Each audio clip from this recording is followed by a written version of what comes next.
Back to my channel. मेरा नाम है संजना और आज मैं हूँ दिल्ली की famous waste to wonder park जो रिसेंटली खुला है and I am here exploring all the statues. यहाँ पे 7 वंडर्स के सारे रेप्लिकाज हैं which they have made out of scrap, exactly waste से बने हुए हैं। So let's see and figure out वो कैसे दिखते हैं। Before jumping into the video let me tell you, यहाँ पहुँचने के लिए आप नजरत हिजामुद्दीन मेट्रो स्टेशन से उतरिए and it's just 1 kilometre from here. सबसे पहले चलते हैं उस रेप्लिका की तरफ जिसने मुझे सबसे ज़्यादा अट्रैक्ट किया। It is Eiffel tower. We all know original Eiffel tower is in Paris, France. और चलिए मैं आपको कुछ फन फैक्ट्स बताती हूँ आईफल टावर के बारे में। क्या आपको पता था कि ओरिजिनल आईफल टावर की height is 324 metres, approximately 1000 feet tall, जो कि करीबन 81 स्टोरी बिल्डिंग जितना लंबा है। And yes, this is the tallest structure in Paris. जो ओरिजिनल आईफल टावर है वो इतना बड़ा है कि उसके 3 लेवल्स हैं जहाँ पे विजिटर्स जा सकते हैं। They have restaurants also and you can use stairs और lift to reach there. So now let me show you ये स्ट्रक्चर रात को कैसा लगता है। इट लुक्स ब्यूटिफुल क्योंकि जैसे यहाँ पे थोड़ी शाम होती है ये पूरी लाइट्स ऑन कर देते हैं and the lighting effect is so amazing. The whole structure looks so beautiful and the height of this tower is 60 feet. Family outing के लिए this is a perfect place and I am sure kids are gonna love this park and here I came with my mom. चलिए अब बढ़ते हैं अपने दूसरे replica की तरफ। This is Colosseum. अगर आपने ग्लैडिएटर मूवी देखी है तब आपको कुछ याद आ रहा होगा ये structure. This is an Oval amphi theatre जो कि लोकेटेड है रोम, इटली में।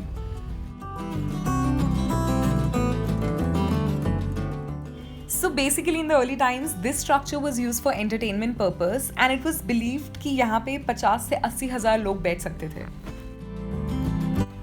उस एरा में कोलोसियम में ग्लैडिएटर्स की लड़ाइयाँ, एनिमल हंटिंग, एग्जीक्यूशंस और ड्रामास होते थे। चलिए अब मैं आपको ले चलती हूँ एक और रेप्लिका की तरफ which is of leaning tower of Pisa. ये एक शहर पीसा जो कि इटली में है वहाँ स्थित है।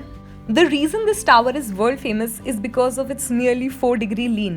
जी हाँ, ये टावर एक तरफ को झुका हुआ है by 4 degrees. This tower is leaning is because जिस structure पे ये बना हुआ है that is very unstable and since 1280 this structure has survived 4 major earthquakes. वैसे तो आपको ये सब देखने के लिए वर्ल्ड के अलग अलग कोनों पे जाना पड़ेगा बट अब एक ही जगह में you have all the replicas. At least now you can have a feel and look of these places.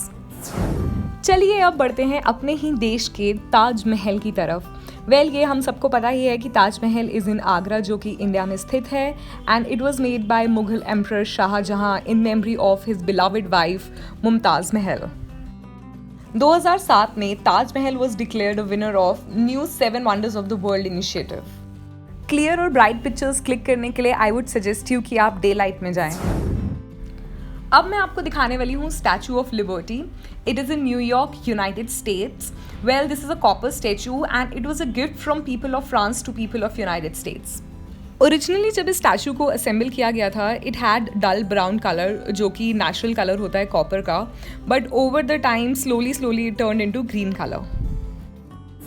चलिए अब बढ़ते हैं अपने अगले स्ट्रक्चर की तरफ which is the great pyramid of Giza.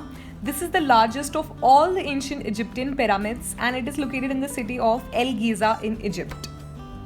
इस पिरामिड को बनने में पूरे 20 साल लगे थे and its height is 481 feet. क्या आपको पता है कि Great Pyramid of Giza is the oldest of all the 7 wonders of the ancient world and only one that remains completely intact. अब हम बढ़ते हैं अपने आखिरी स्टैचू जो कि है क्राइस्ट द रिडीमर का। ये स्थित है रियो डी जेनेरियो, ब्राज़ील में। A symbol of Christianity across the world, this statue has become a cultural icon for both Rio de Janeiro and Brazil.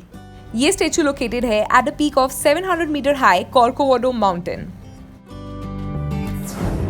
So if you ask me, I'm going to suggest you कि आप यहाँ पे evening में आओ around 5:30 and stay here till 7 o'clock. क्योंकि day light में आपको सारे मॉन्यूमेंट्स, सारे स्टैचू बहुत अच्छे से दिख जाएंगे एंड जैसे जैसे रात होती रहेगी यहाँ पे ये लाइट्स ऑन कर देते हैं जिससे एवरीथिंग लुक्स सो ब्यूटीफुल, सो फैंटास्टिक। इस पार्क में आपको 7 वंडर्स के रेप्लिका के अलावा भी काफ़ी अट्रैक्टिव चीज़ें देखने को मिल जाएंगी। सो ये था मेरा पहला vlog on Waste to wonder Park in Delhi. I hope आपको ये वीडियो अच्छी लगी हो and if did give it a big thumbs up, subscribe to my channel and you'll get to hear from me really soon.